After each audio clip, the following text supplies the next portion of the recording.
These guys survived the David Kahn era of Timberwolves basketball and live to tell about it. It's Flagrant Howls. There he is. Kyle is alive. He's back. Have you slept? Weren't you on like a red eye last night while the Timberwolves were getting beat by the Jazz in Summer League? Well, I'm coming off of the 4th of July bender that I think I told you about. And now I had 2 days back home, and then I was out in Vegas. No sympathy needed. I imagine what I've done in the last week is somewhat similar to my friends who have children.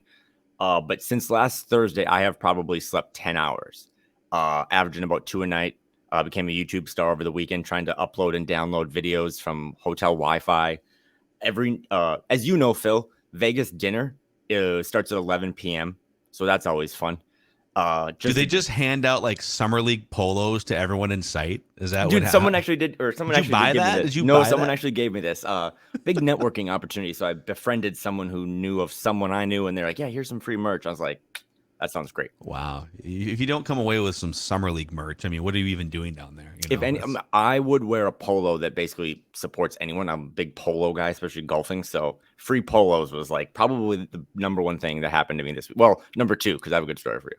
Yeah, where do you want to start, man? Like you were down there. You were in Vegas for several days. You took in you were courtside for the first Summer League game. You were blackjack tables with luminaries. So I'll just kind of throw it over to you, man. Wherever you want to start here on your Summer League recap. Again, I just wrote a bunch of notes down. I was doing my doogie. Have a notebook. This is gonna be a lot of names dropped, but I think that's why you sent me there to go. So yeah, I flew in Friday morning on like the earliest flight. And the first thing I noticed as I'm walking to my seat in like 10B was Joe Cronin, Blazers GM, was sitting 2 rows ahead of me. So my first thought, and I think you'll get a kick out of this, I was like, maybe I should just try, on phones now or on planes, one of the cool things is the young kids just try airdropping random photos to people. I don't know why. Like, is this like a TikTok? I don't know. They're just like prank or something? Anyone whose airdrop is on. So I was like, well, hell, maybe I'll airdrop some Karl-Anthony Towns highlights to Cronin and just be like, hey, have you seen this guy? He would help you. See, I was told that maybe you're a little too hard on Karl-Anthony Towns. So, yeah. We'll get into that. No, wait. So you were 2 rows behind the Blazers, GM. Were you sitting first class from? No, Portland he was like the last row. I'm not sure that there was a 5 through 9. Now that I think about it, but I was just 2 rows behind him. But no, just normal, hardworking man. Commercial flight for me, but he was there. And then on the way back, this one was the weird one. Last night, red eye got back at like 1 a.m. Jeremy Grant, Blazers forward, who just signed, I think, like for 160, was just in my exit row. It was just Jeremy Grant, who must have bought 2 seats. Maybe the first check hasn't cleared yet, but like you can fly private now, man. I know. There's like Jeremy. There is actually a seat in first class if you want to just go take that. I don't think people are going to know, but he had a hoodie on and I don't think he wanted to talk. So, yeah, got in on Friday. The Wolves kicked off kind of Summer League, right? With the first game. From a game standpoint, it was really cool to see Leonard Miller play. Josh Minott, Wendell Moore suited up in that one. Everyone's probably watched a highlight or 2 of that. Dane and I did kind of a recap after that game, but Wendell Moore looks bigger. But I think he was like 1 for 9 from 3 at one point, or just. Yeah. It's the thing, man. If he's got to knock down shots. I mean, it's summer. It's 2 Summer League games so far. Right. Like, he's got to knock down shots if he wants to crack. If he wants to be the version of this sort of like utility player vision that they have for him, right? That's great, awesome, but Jordan McLaughlin's not going to see the court this year because he can't knock down a shot. So, yeah, my biggest takeaway from Wendell, again, he didn't play on Monday. He had like a knee soreness thing. You'll say this about a lot of the young guys. He's a fantastic kid, but my concern is that he has more skill, I think, than Jarrett Culver did. And Jarrett Culver was a top 10 pick. Wendell was late 20s, but Wendell just doesn't seem like he has a lot of confidence right now, and that's kind of a big thing. I mean, he can defend. Again, he can make some plays. Finch described him during the game as like a utility infielder, so he can kind of do a lot. He's probably going to bat low in your order. He's always going to be the 5th best player on the floor for the Wolves. But if he can't make a shot, it kind of gets you those Jarrett Culver vibes where it's like, okay, so you can do a lot of other stuff. And he doesn't even have like Culver's length, but he wasn't even the most impressive guard. I thought that Brandon Williams from Arizona, he's really cooked these last couple games. Maybe he's a 2-way guy, or maybe he fills that last roster spot, but I think Brandon Williams should at least be in the league. But it was all about Leonard Miller. It was all about Josh Minott. They had 2 massive games. Leonard Miller's first game was a double-double. But then after it, talking to them post game and like getting to just hang out with them a little bit, they both just have that chip on their shoulder. I mean, Josh Minott, we've now talked about for like 3 weeks, is a guy who is so tired of like playing in Des Moines or not being a part of the rotation, and he's much more businesslike. He also mentioned that he hates breakfast. He was complaining after the first game, because not complaining seriously, but he's like, yeah, I just didn't have a lot of energy. He's like, these early games are tough. And I like looked at my watch. I was like, buddy, it's like 4 he called it a morning game. He called it an early game, which technically it was probably the earliest NBA game he's played. But I was like, dude, we're like an hour away from like a Miami start, like in the regular season, where it's like 4:00 now on the West Coast. So he said he was going to work on his nutrition a little more. He doesn't really wake up and have breakfast, but just a funny. Is he a faster, or does he just not like breakfast foods? I think he just, how he's like, still 20. I'm sure he woke up at like 11 and they gave him like a Pedialyte, and was like, all right, can you give us 20 and 10 in like 2 hours? But yeah, he said he needs to work on his breakfast nutrition a little more. And then Leonard Miller was just really funny. One of the things I wrote down that he comped himself a little bit to Lamar Odom. So I don't know if he's seeing that, because, from a media standpoint, we're kind of using some of those comps, but he's just been impressive. I mean, Josh hasn't hit a 3 yet in the first 2 summer league games, which is like, we need everyone on the team. We need you to kind of be able to space the floor. Yeah. I think Josh has used his height and size a little bit more, still a little skinny, but he's put on weight. But Leonard Miller, I will also say this, because you hear people say, oh, I talked to this exec, or I talked to this person. That's actually true. Everyone in the world, this is the Super Bowl for NBA. It's not, because All-Star now has become so lame and so corporate, and then the finals are really only 2 teams. Summer League is the Super Bowl. I mean, every single person's there, and everyone just has polos on, and everyone just wants to talk to you, because I was asking you like, hey, where are you going to stay a couple weeks ago, and you said Resorts World, because that's where the Timberwolves are staying. I didn't realize, is that where all of the teams stay? It seemed like everybody was at Resorts World. Well, I mean, that's because, Dane and I were there. But no, I think there was 6 or 7 teams at the Wynn. Okay. A couple stayed at the Cosmo. I mean, they all kind of, Resort World, by the way, quick pivot, hidden gem. It's beautiful. It's over like down by the West Gate. It's like way down. It's like 2 miles up from like Park MGM and all these other. I mean, it's a haul, but yeah, it's completely on the other side of the strip. It's kind of like the last real resort before it kind of fades into oblivion. That's where they're actually going to build the NBA stadium, is on that side. Yeah, baseball stadium on the complete other side, where like Tropicana is. But it's a really nice hidden gem, and I'll say, I said this to you last year when I did this. I've said it every year I've gone to Summer League now, which is probably a dozen times. If you either are just an NBA fan, or you have kids, or you want to get into the industry or whatever, this is the number one thing to go to, because, again, everyone is there and everyone's down to talk. You don't have to have a credential. Just, I don't know, maybe wear a Timberwolves polo.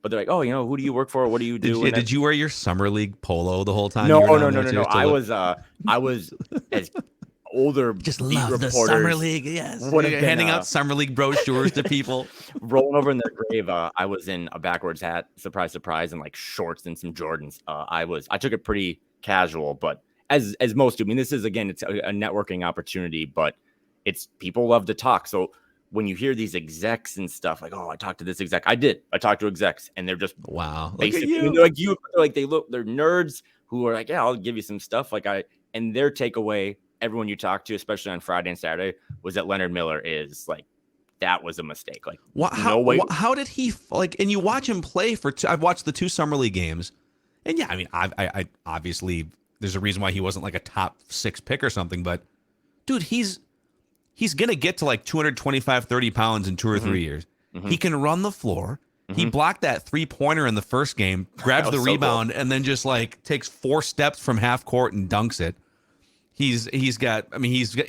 Last night he drops a baseline fadeaway at one point, kind of a bad shot selection situation, but like how does he fall to 33? I have the same questions. So what are they saying? Why did he fall so far? And when I say it was a mistake, it was a mistake that there was one team that was like, we had him, I think 20th on our board, but we just weren't. We also had a guy that was like 18th, and we took him later in the first. So yeah, it didn't make any sense. And the question I would ask is, like, I got to talk to him on Friday. He seems like a really good kid.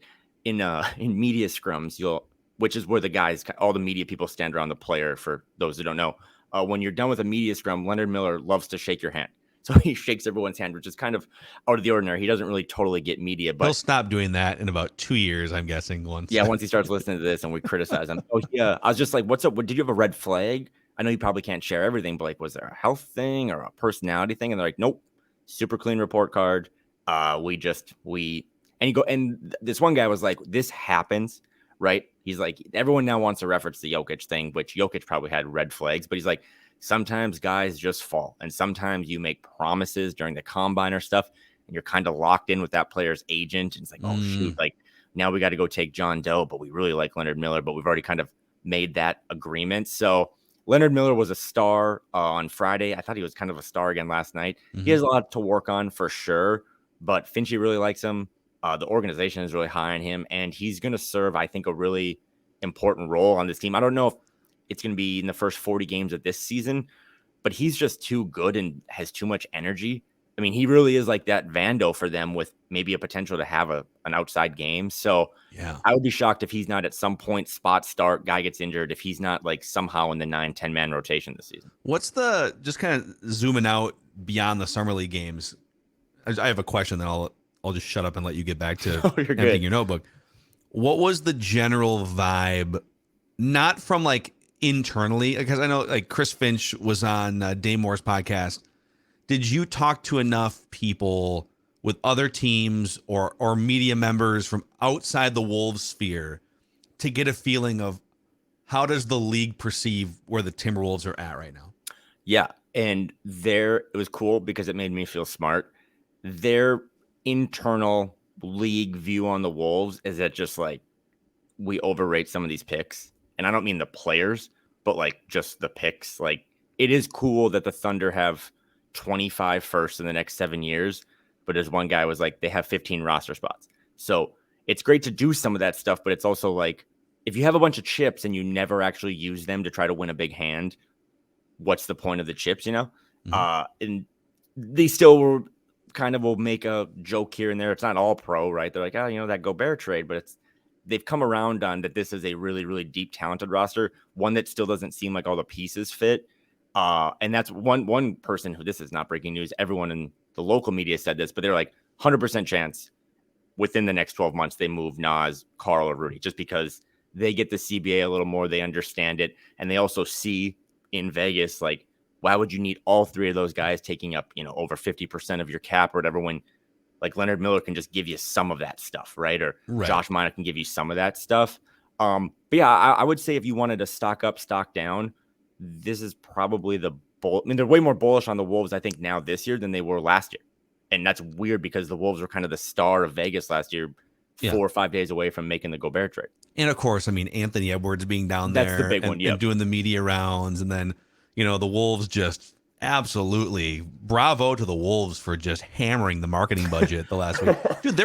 Yesterday, I saw people were sending me video yesterday of a plane flying around. So it's been like 4 days of planes flying around the Twin Cities with Anthony Edwards banners, but they had the Resort World takeover on the LED screen and stuff. But I got to think that no matter what's going on with the rest of the roster and what are they going to do with the three bigs, and if you're Karl-Anthony Towns, you would say F and watch us, as he said again in the summer of Cat Trash Talk.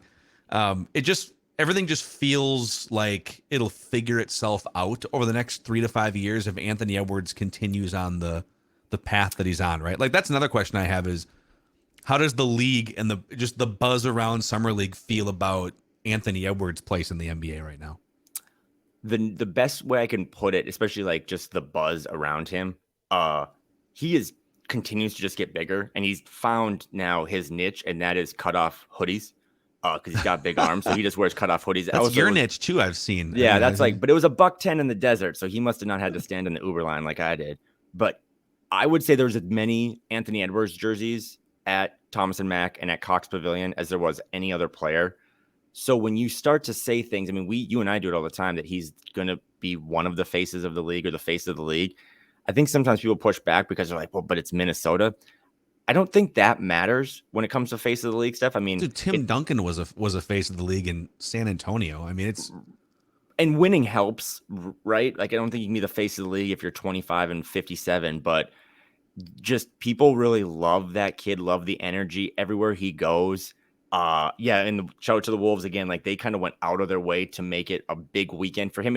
It's funny because I landed on Friday morning and the first thing was like just change and get over to that game because the Wolves played the first game. But my last event was last night while the Wolves were playing their summer league game. Don't ask me how the scheduling works there, but they had Ant's press conference to officially announce his extension. So like it all started with the Wolves summer league team and throughout the weekend, but that is all tertiary to the biggest moment of the weekend was the last thing I did before I got on the plane. That kid got his money, got to hang out with kind of the people. All these guys have teams, right? Or friends. You know, you start to get into the league, you trust less and less people. So like if I was in the league, Phil wouldn't have a job because he would just be on my payroll and he would just be kind of coming around. It'd be great, dude. Yeah, I mean, I would just be like, I'll just like put content on your YouTube channel, basically, is what I would do. I've learned that YouTube is hard. So again, shout out to you for being really good at this. But no, but I think you teased this story with Judd and Declan the other day. But so Friday was like the Wolves game, and then that was the Wemby night too. So that was a big summer league game. You're at the arena for 12 hours. Saturday was kind of more chill. And that's when you like sent me the photo and like there's the banner and there's Ant's face all over Resort World. They should have just, if you want to contract with me, they should have used that sphere, which by the way, looks cool on social, on TikTok, on Twitter. It is actually 30 times cooler in person. It is a spaceship. It is perfectly circle, which I still don't, my dumb brain can't even figure that stuff out. But they should have rented that and just put like a million ants crawling over it because that would have been cool. But no, so Saturday was also like NBA Con. That was the day they announced the in-season tournament. Ant was a representative of that. It was kind of crazy, but when they brought out each star player, Trae Young, Cade Cunningham, Ant, Paulo, they would kind of like boo the player a little bit. If like there's a lot of Lakers fans, Celtics fans, being those big fan bases in there, right? So Trae Young comes out and he does his little ice cold thing, and people are booing him. Ant comes out, he had probably just as loud of an ovation as like Wemby. So him in and of himself is like increasing the Timberwolves brand. But yeah, so big day on Saturday. You sent me that photo. He signs, I think, the deal officially that day for $260 million. 4 hours later, it's towards the evening on Saturday. Dana and I finally had a break, so we're like, let's go have dinner, which is not till like 11, I guess, but let's go play cards. We finally haven't gambled. So we're at Resort World. We're just, concourse level. Like, let's just go find a blackjack table, 25 min by 7 o'clock that night.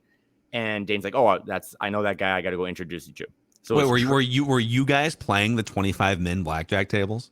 We were. Well, yes. That's aggressive, man. It's pretty aggressive. Well, it's a bold play, dude. Okay, side pivot again. Unless you want to get off the strip or something, they basically have them on like timers. But by a certain point at night, like I don't even know where you would be able to play. Like my comfort zone's 10, if you want to be honest. But I don't know where you can even play 10 min on any of the even above average resorts. Especially like if they know that there's a bunch of NBA players and their friends running around, like that's a great night to just say, you know what, everything's going to be 25 min or higher, preferably higher. That's like their night to pull in more rake, right? Well, and for the 6 UFC listeners on this pod, like it was also a massive UFC card that night too, which was at T-Mobile. So Vegas, I have no idea. Logistically, and the World Series of Poker main event started over the weekend too. Just down the street over at Horseshoe, which it's crazy. That I don't know if that city's going to be able to figure it out. Traffic was an absolute nightmare. Like you could Google map it and be like, oh, you're 4 minutes away from Thomas and Mack, but in a car that's actually 62 minutes because as they're hosting all these events, they're also just prepping for F1, which is going to be probably the biggest moment in Vegas history from like a European, Saudi Arabian, just visitors, financial investment, all the money that's coming in for that. So yeah, crazy. So yes, we had to play 25 min, a little outside the budget, but we go and meet Trae, and I didn't know who Trae was, but Trae is one of kind of Ant's confidants and does a lot of his social, and he's a videographer, one of the nicest guys I've ever met. So we see Trae at a blackjack table. I'm like, okay, cool. Like I'm probably going to sit down and try to lose some money here. And then I look over and there's many more people standing up behind this guy at this blackjack table. There's only 2 people playing, and one of them is Ant. Cut off hoodie, same thing he was wearing when he signed his contract extension, hat, looking forward. I think he had like the sandals and socks on for a while too. You've like just worked your way into bleep you money when you can just kind of roll around in whatever you want, right? He's reached like the Steve Jobs level of I can now wear cutoff hoodies, I can wear flip-flop sandals and socks if I want to, because screw you, I'm Anthony Edwards. Yeah. And in doing this long enough, or I don't know, just getting older, I don't really get starstruck. I mean, I've talked to Ant multiple times. But like I like bears. So if I saw a bear, I wouldn't be like, oh, that's cool. But if I saw a bear drinking coffee, which are two of my favorite things, I'd be like, oh, that's pretty sick. So Ant, not that starstruck. Ant playing blackjack was like, oh my God, like a little starstruck. So I'm watching him play. He has no idea what he's doing. But he's competitive as hell the whole time. The story starts, though, this guy standing behind him who I didn't grab the name, but had like an Anthony Edwards big gold chain on, hat, points across the table at me. There's probably a dozen people around that whole thing. And he looks at me and he goes, hey, I know you. And for better or worse, I bleep my pants because like I don't know who you are, and I am out of my element. Oh my God, you're thinking like, who do I owe money to now? Yeah, like what did I say? Like, who's going on? So he comes over and he's like, basically is like, yo, I love this. I love what you do. You make me make me laugh. Like, you do that show with Mickey. And I'm like frozen in time. And I'm like, I don't know what's happening. And Dane nudges me. He goes, I think he means Mackey. I was like, oh yeah.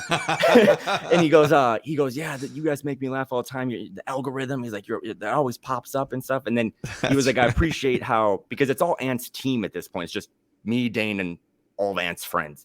And he's like, really appreciate how much you guys, support our friend and stuff. And it was a cool moment because I was congratulating them. I was like, I know this is this kid's day, but as Trey said, it takes a village, and he like Ant does with his teammates when Ant's like, I want to defer all the success to my teammates. Mm-hmm. He does that a lot with his friends. I mean, these are the guys he's grown up with. So I had to clarify that it was not Mickey, it was Mackey. And then whatever, honestly, whatever Anthony Edwards posse wants to call me, like they can call me Bob, they can call me Fred. Thank you for consuming Flagrant Howls. I think they're consuming the pod is the vibe I got. Also, again, just all of them are really, really nice guys. He did push back a little bit. I'll keep it PG. I'm not going to say everything that was said here, but definitely was like, y'all are cooking Cat a little too hard. And again, I go, I'm not sure that was me, but I will take that and bring it back for the meeting. You're much more like middle of the road when it comes to Karl-Anthony Towns. Yep. Although you did just joke.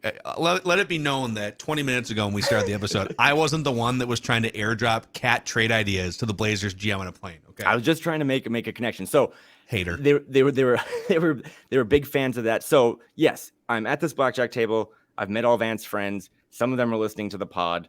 They said we're making them laugh. Take it easy on Karl. But then the best moment of it is that Ant is 3 hours earlier had just signed a contract for $260 million. He too, because then by this point I look at Dane. I'm like, can I just play? Like I don't know if that's even professional, but there's a spot like I just want to say that I played blackjack next to Ant. He's like, you got to get in. So I sat down. I'm shoulder to shoulder with Ant. I'm playing 25 min. The $260 million man is also playing $25 minimum, not a dollar more. And it doesn't matter that he doesn't know what he's doing. And it doesn't matter that he's playing the lowest level you can play. He is competitive as bleep. And the whole story comes full circle because so Ant is losing some hands. He doesn't really get it. It was a free blackjack table. So it's one of those like kind of spin-off games where if you ever want to double or whatever, you get it's free, but then 22 is a push. That's a lot for me. It was even more for Ant, who just wanted to gamble but didn't know what he was doing. Why do they keep scooping chips away from me and asking me to put more out? So when he would lose a $25 chip, he would just be like beside himself. And I'm just like thinking like, man, we do not have the same budget here. But the dealer's name was Victor. So Ant just called him Wemby. And every time Ant won a hand, again, I'm trying to keep it PG here, but he would just talk so much bleep to this dealer and just call him Wemby. He was like competing in his mind. It was him versus the dealer, right? It was Anthony Edwards versus Wemby the dealer, and $25 was on the line. And every time he won, he would snatch his chips like he was going to leave the table and just say some stuff that I definitely don't want to repeat on here. And it was so funny. Did the dealer know that he was Anthony Edwards? Not a clue. Really? No, I swear to God, not a clue. Because when they all ended up busting, he only had like $100 on him, ended up busting. And like left and like if he would have lost the game, said some comments on his way out to Wemby just about how that not a big fan of you. And then the guy's like, who is that? And Dana like he's an NBA player. He's like, oh, and we're like, yeah, he just signed for $260 million. And the guy was just like, oh, probably wish he would have won. He maybe would have tipped me. So Ant did come back a little later, and kind of went pretty big bet, let's say a couple $100. and won a hand and celebrated, in my opinion, as hard as him and Pat Bev celebrated that play-in tournament. He took all his chips, said a couple pretty crazy things, and then just went to cash it out. But all in all, the whole story was that Ant's playing minimum blackjack a couple hours after signing for generational wealth and is so competitive that, I mean, his friends are like, this is just what it is. And when we had Finch on Dane's pod the next night or on Sunday, he said it too. He's like, it doesn't matter if he's playing bowling or if he's playing cards on the plane. Like, this is just how he is. And it's a fun little story that I witnessed in Vegas, but it also is a reminder that this kid it doesn't matter. I mean, it really, like, it's not, he doesn't say it for show. Like, if you put him on a golf course, he's not going to have any idea how to swing a club, but he thinks that he's probably a 6 handicap. So his confidence level was not hurting. And it was cool that he had a lot of his friends in town, some family. Like, it was a big weekend for him. And I had to tell you that I tried texting that night. I think it was kind of late, and I had 1 or 7 beverages, but cool to hear that they support the pod. They're really good people. He's got a good team around him, and it's 30,000 feet out. It reminds you that, you know, this organization that still has so many holes and issues and question marks. I've never felt more confident just because that was a kid. He's a good kid. I mean, there's so many things you can do after signing $260 million and your face is splattered across the hotel that you're staying at. And all he wanted to do was just talk shit to the dealer for 25 minutes. And that was pretty cool. I think it's awesome, man. I think the question for us now is, what do we, or maybe more specific, what do I do with this information that maybe I'm being too hard on. I mean, the fact that we praise Anthony Edwards more than pretty much anyone on this podcast, rightfully so, right? Do you think I should take his and their word to heart and lay off? Because I do feel like I bully Karl sometimes. I don't want to feel like a bully. He does drive me nuts with some of the things he says, but I'm willing. Like, here's what I'm willing to say. I mean, there's nothing he can do until he gets on the court in like 4 months from now, anyways, right? Like, there's not a regular season game until late October, early November, and so I'm willing to let past frustrations be past frustrations and give him a runway to go do his thing in 2023-24. He might irritate me at some point in November or December, but I'm willing to call a truce on this end with Karl, and he can go and, hey, you've been trash talking this summer. It's been a blast. A lot of things. GQ magazine over here, Pat Bev podcast over there, NBA Con. I'm willing to just sort of take a step back and cease fire. That's my commitment for now. Going back to talking to someone from another team who's kind of my age, so he's kind of more like a friend. I'll let him say what I think, but he did say, in having multiple conversations, like they're probably going to trade one of those guys at some point, one of the bigs. He goes, it seems like you saying to me, or like the fan base or whatever, or the media, he goes, it seems like you criticize Karl for saying the same things that Ant says. Basically, like, he's like, Ant has said, I'm going to be better than Michael Jordan. Ant on Friday during the summer league game was saying that, like, a good thing I wasn't here, I would have killed these kids. Like, and it's just confidence and bravado, and that's what we make us love him and make him go viral. See, now I'm like fighting the urge to argue, like, and because I can tell you exactly what the difference is, but I just don't know whether we need to. I think I'm willing to just say whatever. That's fine. Sure. I do. Okay. I think one guy's been in the league for 8 years and just still and hasn't whatever. The other guy is 22, but it's fine. And to go into what I wrote, like, he also talked about just this guy. I'm in the league and you're not, and I don't mean that in like a selfish way or put you down, but all these teams have these guys that are just headaches, and they are a lot to deal with. And I mean, because Damian Lillard was a big topic all weekend. I mean, the Blazers were doing a bunch of PR stuff, and like that was kind of a hot button topic. But he goes, the one thing, and I've said this before, the one thing that Karl's never done to you, as in the Timberwolves or the whatever, he goes, he's never tried to screw over your franchise. He goes, you don't understand how. I mean, he might not have elevated it. Is that how it's viewed with Damian Lillard, though? Oh, the Dame stock is not the low. trade. It's not the trade request. It's the demand to go to the team with no capital to trade back, right? The Dame, I don't know. Damian Lillard, like 3 months ago, we've said this before, I think had the same standing as like Kevin Garnett, basically. Now, Wolves fans might criticize that a little bit, but I mean, Dame has single-handedly brought them to the further, one of the furthest they've won a title before him, but he's been loyal. He's done all that stuff. A lot of people are out on him because of, again, I'm talking to, nerdy execs that kind of are built like me. And they're saying when the player does that, I mean, we're 12 months removed from when Dame signed for those 2 extra years and got $60 million in those years where he's probably not going to be deserving $60 million. And he is just truly screwing over the Blazers. And then to have his agent, which is doing agent stuff, but being like, if you trade for him and you're not Miami, he's not going to report. That's like the least Damian Lillard thing of all time. Like that's like, you don't talk about running from the grind. That's literally sprinting from the grind. And I would defend Damian a little bit. There's definitely some. I don't think either side is clean here because if you're Lillard and the agent, you would say, well, look at the loyalty this guy just showed you for, let's call it the last 5 or 6 years for sure. When he could at any point the last 5 or 6 years, he could have said, I'm Damian Lillard. I'm one of the best players in the NBA. I'm out of here. I want to go to Miami. I want to go to Lakers, whatever.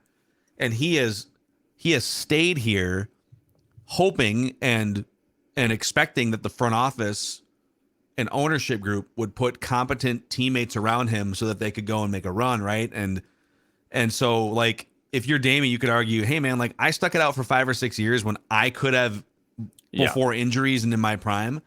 I don't love I think you have to give a list of, like, 3 teams. That's the thing. Like, if Miami, it'd be one thing if Miami actually had assets. There's like 2 or 3 young players that make sense and some draft picks but it's like you look at that package and if you're Portland, and we talked about this on the last episode, if you're Portland, you have one chance in a market that doesn't attract free agents, one chance to get. Can you get 75 cents on you're not going to get dollar for dollar. Can you get 75 cents on the dollar for him? And right now it's like they're going to get about 20 cents on the dollar.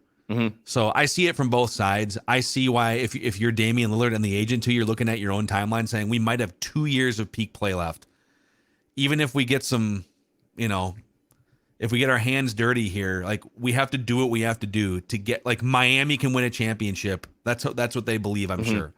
So it's ruthless, but if he wants to win a championship, or you could leave it up to them and they could trade you to the Nets, which are a dumpster fire too, right? Like so I get what he's doing, but and it's tough. This guy is in the league, so he gets the business of it all. He was just saying that.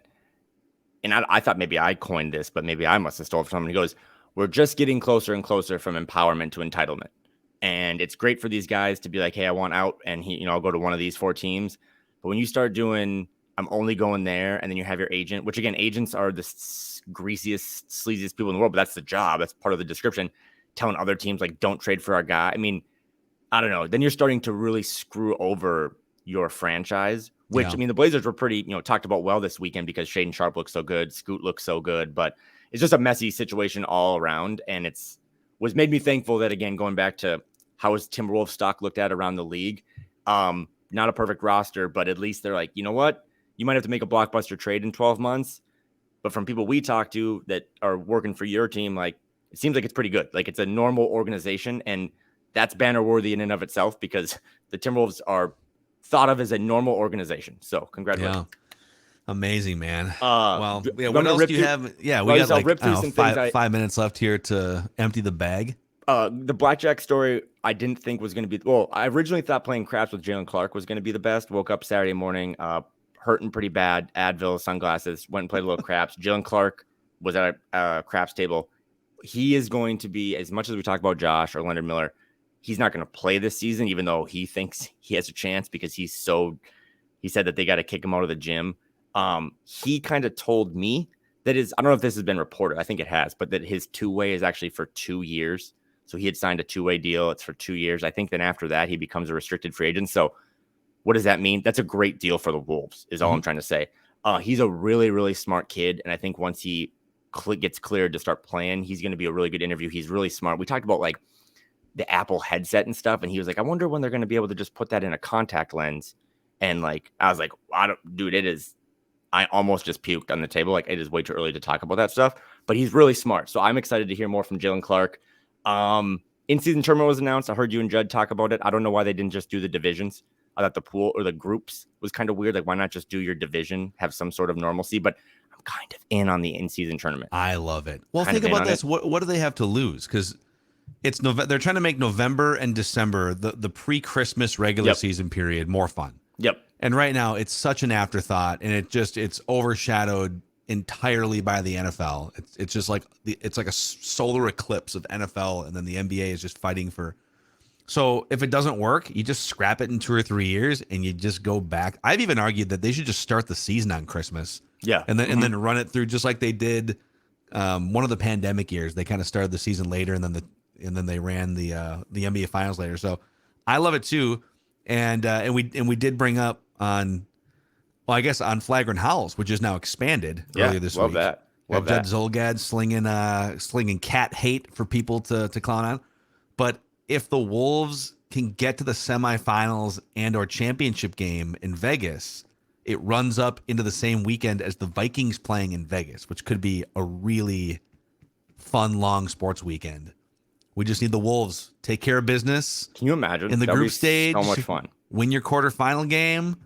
Let's make it happen, man. December 7th through the 10th. Let's make it an epic weekend out there. The Score North live event is going to be off the chain. Oh.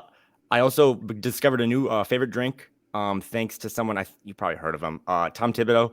I was at a bar, a lot of people there. I'm the least important person, but he got an espresso martini. I was standing next to him. I go, I'll get one of those, and he looked at me in the gruffest of voices and just said, "Good call." He says, "Good call." Yeah, good call. So I got 3 of those, and then I was plastered. But it's just you see everyone. Like I was walking, and all of a sudden, like at the Wynn, there's Kawhi Leonard. I recognized him because he wasn't wearing a jersey; he was in street clothes. Jason Tatum, Shaq, Shabazz Napier was there. That was me. It's just from all scales of up here to down here. Steph Curry. It is the best weekend for like people watching. If you're an NBA fan, so saw Gerson Rosas.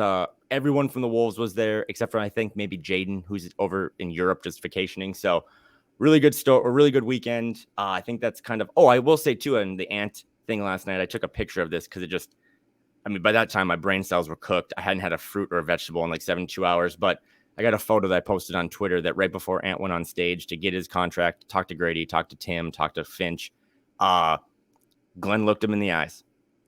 Glenn and Becky gave him a hug, and I just kind of got this photo, and it was just eerily reminiscent of the Wiggins thing. And I imagine Glenn whispered to him, he's like, "Congratulations, but just promise me you'll get better." Now, did he look him in the eyes before pen hit the paper, or was it technically after? Pen was on the paper, so technically different. The ink wasn't dry though yet, maybe. No, and maybe they hadn't faxed it to the league, or I mean, these hotel Wi-Fi's, it's pretty tough, as I've learned. So, but Glenn got to give him a hug. It was cool. It was cool to see Ant kind of end the big summer league weekend by being celebrated and being posted up everywhere, because as Dane and I talked about all weekend, everything else we're doing here, talking about two-way deals, summer league guys, none of it matters, really.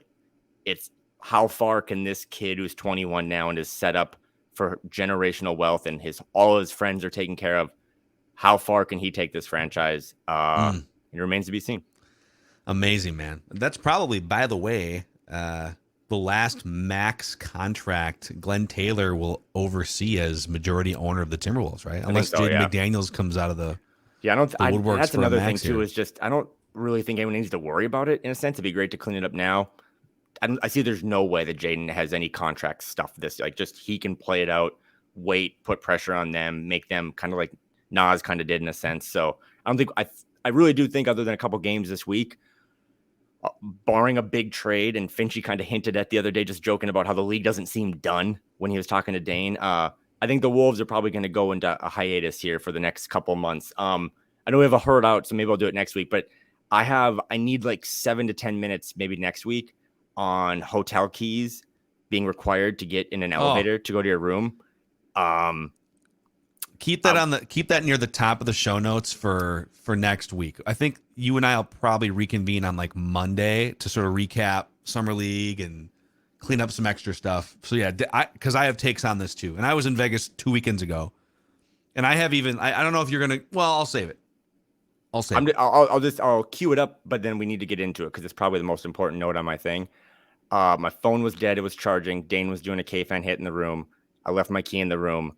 I pretty much felt like it was the end of my life. I did not think I'd make it back for Flagrant Howls because I was like, I can't get anywhere. They don't have stairs. No, I'm not on the reservation for the room. Like, I pretty much was like, this is how it ends for me. And it ended up me having to ask Jake Fisher of Yahoo, who I saw in the hallway, be like, hey, do you have Dane's number? Because I don't know how else I'm going to get upstairs. Do you have Dane's number? And do you know if the Wolves have been back channeling any cat trade ideas? Can you tell I know I'm in a tank top and I smell like margaritas, but is there any way you can tell me Carl stuff? My friend Dane's doing a radio hit. So, successful. Shout out to Judd, Sports Dad, because he got me credentialed again for this. And shout out to everyone at Score North for kind of sending me there. But another good year.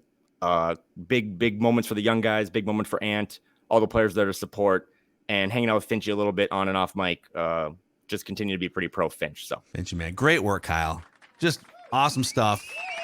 Your little summer league polo, rubbing elbows with max contract guys at the tables. Maybe we can get Finchy out on one of these Benningtons from Power Lodge or Miller Marine at some point before the summer's over. Power Lodge and Miller Marine, we appreciate them helping power us here on Flagrant Howls. If you're looking for some throttle therapy during these down months in the NBA calendar, you can definitely go to one of the 3 locations, Power Lodge in Brainerd, Onamia, Ramsey, or Miller Marine in St. Cloud, and check out one of the over 300 pontoons in stock. That's powerlodge.com or millermarine.com. One more time for Kyle, everybody. Great stuff. appreciate you. Awesome work, dude. All right, go take a nap, rest up, and maybe pretty soon here I might have to hit you with my my almost finished top 100 Timberwolves list. We did the listener version. So we've got those weeks coming. We're going to get some guests on. We'll do another top 100 Timberwolves list. We'll recap Summer League. Let me have a liquid IV, and then I'll let you say whatever you want to say. Sounds good. All right.